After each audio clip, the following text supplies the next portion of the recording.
నీ కొరకు నా కొరకు చేదుని తొలగించుట కొరకు ఆ రోజే అరణ్యములో ఉంచబడిన లేత మొక్క అయిన యేసయ్య ఆయన సిద్ధముగా ఉన్నాడు. వాక్యము సిద్ధముగా ఉన్నది.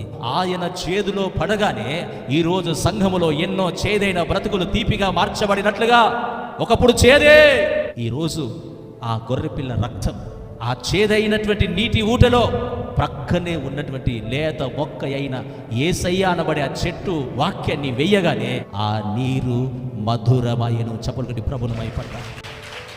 సంఘములో అలాంటి అనుభవాల్లో ఉన్న అనేక మంది ఈరోజు మధురముగా మార్చబడ్డారు. ఎన్నడూ ప్రార్థన చెయ్యని కుటుంబాలు కూడా దేవుని బిడ్డలారా ఉదయ కాలము స్తోత్ర బలి, సాయంత్రము నైవేద్యము చక్కగా కుటుంబాలతో ప్రార్థన చేస్తున్నారు.